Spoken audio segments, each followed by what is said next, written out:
Welcome back to the channel, ladies and gentlemen. Here we go with another video. I'll be going over spinnerbaits, everything that I know. Spinnerbaits is a deadly weapon in the bass fishing world during the fall time, which I consider to be the trophy time to catch a personal best or a possible double-digit fish. Spinnerbaits come in all sizes, colors, shapes, all different brands. I tend to stick with War Eagle, Strike King, and maybe Bass Pro Shop Laser Eye or some of the other ones. Nichols is another company that is makes pretty good spinnerbaits from time to time. I bought a couple of single bladed Colorado baits from Nichols, and they did not really run true straight up and down back to me. As I retrieved it, it would keel over on its side, no matter what the speed was. I think the arm was just too long. Don't know what happened there, but I paid about $12 for that spinnerbait. So I tend to stick with War Eagle and Strike King. Strike King does make a lot more sizes of baits that are available compared to War Eagle, where they're just going to have well, War Eagle's got wide assortment of spinnerbaits. I take that back. Anyway, one of my favorite colors of the War Eagle spinnerbaits is Pro's Choice. As you can see, I have quite a bit of these. These are all old ones that the heads are knocked loose, and they will break on a possible next fish. Do I want to risk that on a possible personal best fish, or let alone a double-digit fish? Probably not. So I tend to retire the spinnerbaits after about 10 to maybe 15 fish. I try to stay away from fishing them on braided fishing line, as braided fishing line has absolutely zero stretch. So therefore it's more wear and tear on this when you hook set, or when you even just when the fish bites, because they will full throttle these baits if you're fishing them right. I tend to fish them with a little bit faster clip to them. I get a lot more bites. That way I can cover more water. I can put my bait in front of a lot more fish if I fish my bait faster. Keep the trolling motor going. Anyway, I save these and I recycle all the parts off of them. And I save them. I hadn't obviously done that to this batch yet. This batch is probably in the last probably 5 years. So if they don't break on me, I usually toss them, and I strip them from all this hardware, and I put them into a case, a tackle box.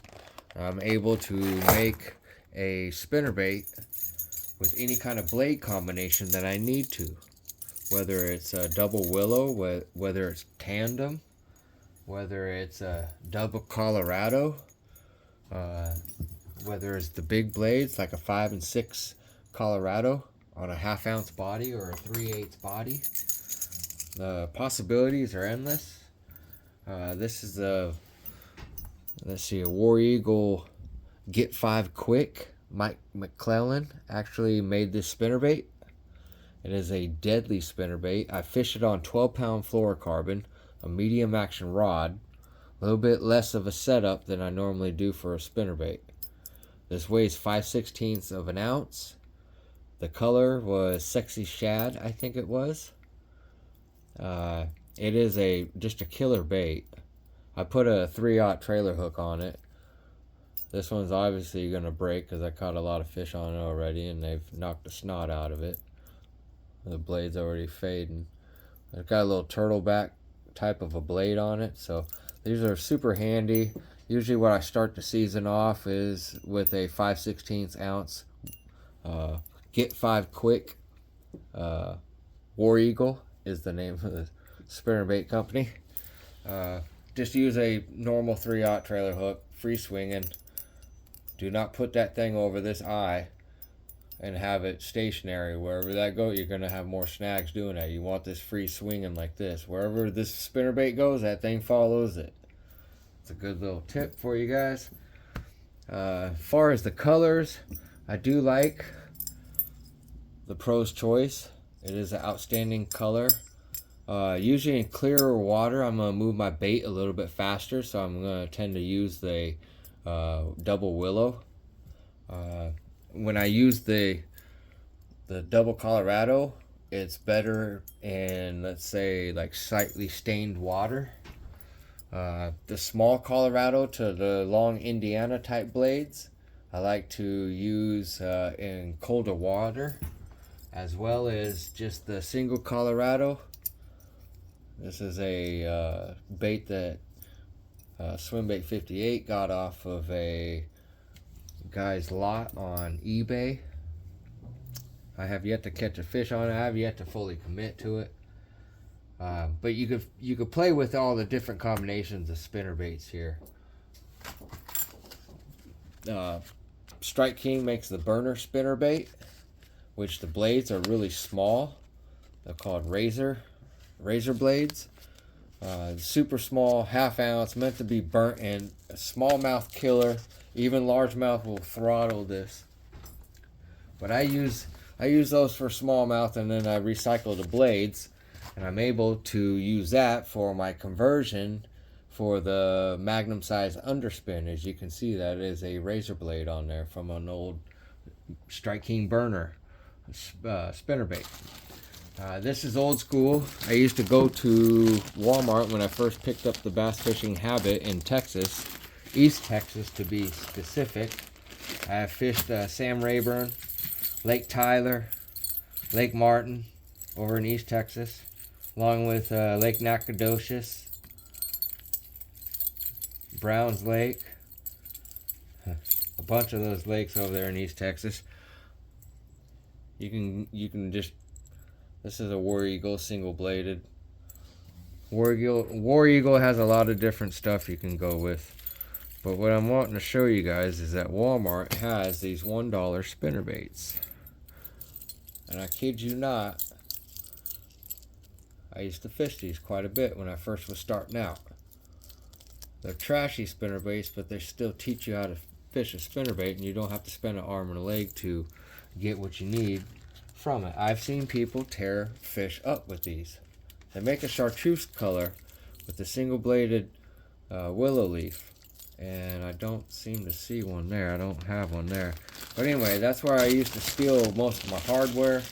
Nowadays, I'll buy the hardware myself so I can modify spinnerbaits on the fly, as I have here my spinnerbait box, modification box. I have a bunch of different various parts that I could take out, and if you fish spinnerbaits long enough like I have, you will throw a spinnerbait, a brand new $10 spinnerbait, and the freaking blade will bust off. The fish will bust the blades off, bust up the spinnerbait, straighten the thing out, just totally screw your whole day up. You gotta just be prepared. Another quick little tip I'm gonna show you guys is that it is handy to have a set of Sharpie markers in the boat.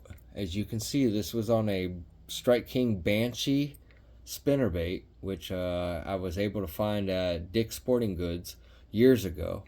Well, the back blade flipped off. Both of them were painted just like this, so I was able to mimic something close. You know, I still caught fish enough that it busted the blade off at the R bend, but I was able to mimic that color with, you know, you can do some damage. You can definitely make stuff look somewhat like it was if you have mishaps like that. If I didn't have a Sharpie with me, I probably wouldn't have caught fish. I probably would have put a different blade on there, and I wouldn't have thumbed it down, and wouldn't have done its job. This is another spinnerbait that I bought. It's a Strike King Banshee. It's a orange craw. I think it's a 1/4 ounce or 3/8, one or the other. It's old. It's all rusted up. As far as spinnerbaits, some of the better colors, like I was saying originally, would be in stained color water. You want like a hot white chartreuse, you know, big blades, slightly stained water, going to move a lot of water, calm right to it. Your clearer water, you can go with a white or a translucent white color. This is since this Pro's Choice has a slight gray glimmer, shiny glimmer, it gets bit in clear water. I've caught some giant fish in clear water with this bait over the years. You can never go wrong with the old color of Sexy Shad. It will get bit in all 48 states. As far as clear water, you really want the translucent colors. You don't want the big bright white popping colors like this. You don't want to throw this in super clear water. I mean, you can. It'd probably get bit on a cloudy day. I'd probably be your best bet. Would I throw this on a sunny day on a clear water lake? Probably not. Probably not going to be my first choice. I have poked my finger and now I'm bleeding. Awesome. Yeah. I got blood on my finger. Anyway, moving on. As far as, let's see, swim bait trailers, I just stick with the cheap old thing of Bass Pro Shop Tournament Series Speed Shad in the 4.8. Pumpkin, green pumpkin shiner is the color. Looks like just an ordinary bait fish swimming through the water column, but you thread that thing on to the back of your swim bait, or your spinner bait, excuse me. Thread it on to the back of your spinner bait, and if I do use a swim bait trailer as a trailer, I normally do not use a spinner bait trailer hook. I will use just a soft plastic swim bait as the trailer. Sometimes I dip it in the dye, sometimes I don't. A lot of times I fish spinnerbaits without the swim bait soft plastic trailer. I'll fish it just like this with I always fish a trailer hook on the spinnerbait. Over the years, I used to fish 1/4 ounce, 3/8, half ounce. Over the years, I kind of shied away from throwing those. I tend to buy the bigger spinnerbaits, which are 3/4 ounce and up. I like to throw it on a bigger setup, a bigger rod. This is a couple of the other spinnerbaits that are old, all busted up, nasty. I'm going to see if I can't still salvage those blades. If I can't, then so what? The head's not even busted loose yet. This is a Strike King 1 ounce nighttime spinnerbait. Had one Colorado on it. I think it was this one. And I was able to have this one. I put the two together, modified it. Now when you modify it and you break that little seal or that bend of that spinnerbait's on there, the last blade, you will need to get yourself a piece of heat shrink and put on there and heat that up, and it'll shrink it on there. Oh, that blade will never come off. Quick little tip. But I tend to throw bigger spinnerbaits. I still throw the half ounce, but majority of the time I'm going to have a 3/4 ounce spinnerbait tied on. I throw that 3/4 ounce or bigger on a 7'6" medium heavy rod. If I go up to a 1 ounce or an ounce and a half spinnerbait, I will go up to a 7'6" heavy action rod. I may stick with 20-pound line. I may bust up to braid and just keep my drag a little off. As far as the half ounce spinnerbaits, half ounce to 3/4 ounce, I'm going to use the 7'6" medium heavy rod with 20-pound fluorocarbon. As far as line goes, I'm not too picky. I like the Seaguar 20-pound fluorocarbon. It's pretty hefty stuff. I retie quite often, so I don't have many break-offs. I don't have many unexplained breaks. This is another company. You can definitely go to Bass Pro Shop and pick this up. It is a good-to-go line. It's made by, KVD Signature Series. It is pretty good stuff. The other line, if you got it like that and you want to just waste a bunch of money or spend a bunch of money, this is some of the best fluorocarbon out there. It is a little bit more pricey, a lot more pricey. It's probably close to $40 for this 200 yards. It is ridiculous, and fishing line is probably going to be one of your biggest things that you're going to spend money on throughout the year, so remember that. Christmas time or Black Friday is the best time, in my opinion, to go for the big spools of fishing line, especially on Tackle Warehouse. quarter spools through the full, like 1,000-yard, 1,500-yard spools. I know it's like 150 to 200 bucks on some of that stuff, but it will save you a ton of money. If I go to fish these kind of spinnerbaits, the little bit smaller ones, you know, the 1/4 ounce to the 5/16, maybe even 3/8 you could throw in there, like this one, I will usually downsize the line. You can even get away with not fishing fluorocarbon. You could even fish monofilament. I would recommend not really going any less than 17-pound mono or 17-pound fluorocarbon. So if you have to fish on 15-pound, you can. I feel like, in my opinion, you would have to retie a little bit more. Anyway, far as storage for spinnerbaits have come a long ways over the years. This is pretty old stuff here. I don't use this stuff anymore. It's in my fishing room at the house. But it is a spinnerbait box. Hold your spinnerbaits. Kind of get them all tangled up too. Anyway, this is a War Eagle twist top spinnerbait. That's what I call them. It's not an R-bend like your traditional one like this per se. You see the difference in the spinnerbaits. One's a R-bend on the left and the other is a twist tie. Twist tie, in my opinion, tend to keep up a little bit longer than the R-bend. But they both are susceptible to breaking after multiple fish. Just keep that in mind. But you spend $10 on one of these spinnerbaits with tax and all that, maybe even 7 to 10 bucks on one of these spinnerbaits. You catch 10 quality fish with it, a few dinks or whatever, that's well worth it. You catch a 4-pounder with it or anything bigger than that, that's well worth it, in my opinion. Maybe my standards have come down over the years. Who knows? But yes, you can, I don't know how many you can fit in here. 1, 2, 3, 4, 5, 6, 7, 8, 9, 10, 11. You can fit 22 spinnerbaits in this one box. So that's 44 spinnerbaits right there. These are not waterproof. They do not have the rubberized ring around the lid, which I really don't buy tackle boxes anymore unless they do have that ring around it. I highly recommend, if you're going to get this stuff from Plano, you can still buy these. They have newer aged ones. They do keep you organized, but the old school way, old school method that I know that I've done is the old tackleological sack right here. The old Ziploc baggie.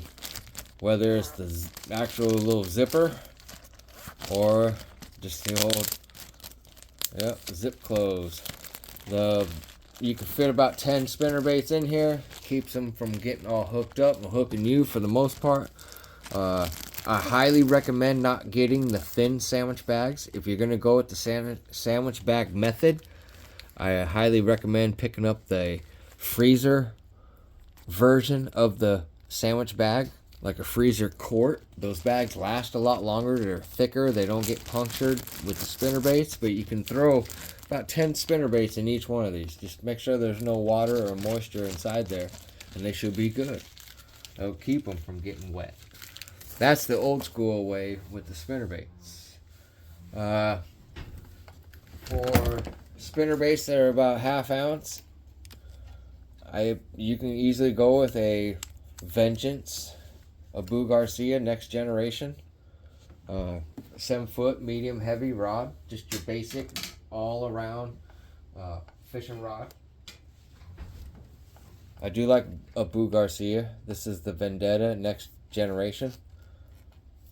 It is not as good as the first generation of Vendetta rods. I had a 7'6" medium heavy rod that I love. I need to get it sent off to Bass Pro Shop and get fixed. Most of the gear ratio type of reels I like for my spinnerbaits are going to be anywhere from 631 to 681 to maybe 7 to 1. I probably wouldn't go too much past 7.3 to 7.1. But when I talk about modifying spinnerbaits, you guys look at this. This is an insane spinnerbait. Now I got the spacing off just a little bit here where sometimes I have to twitch this to keep these blades turning. One of these blades is fouling up with the other one. And I think it's the too many. I should have done one bead here to start off with. But you live and you learn. I'm not going to take that all apart. I still need to throw a piece of heat shrink on there to keep that blade from coming off. But this bait is a 1 ounce spinner bait. I took it off.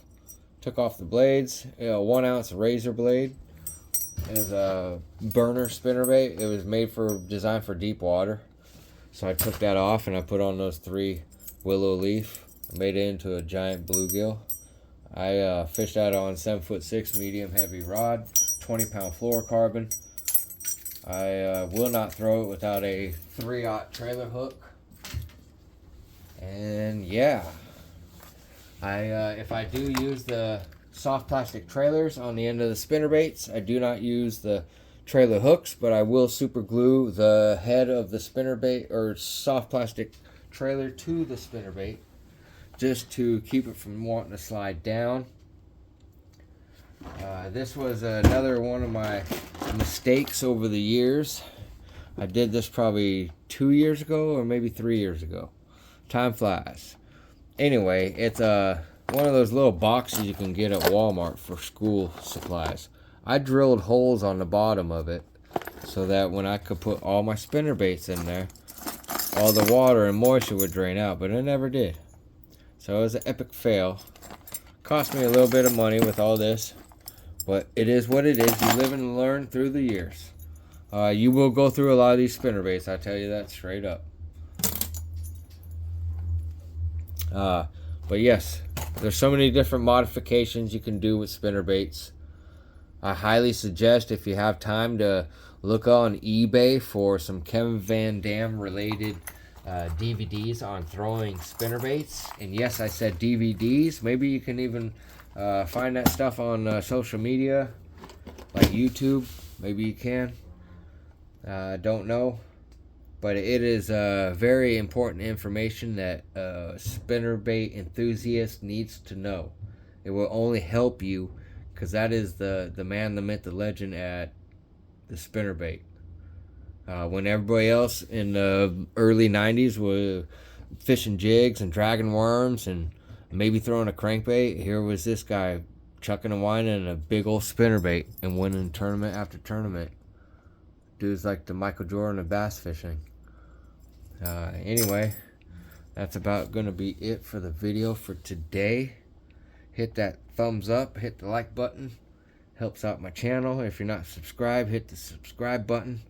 If you got any comments, comment down below. Let me know how you do, what your favorite spinnerbaits are. Anyway, thank you for watching. Swimbait79 out.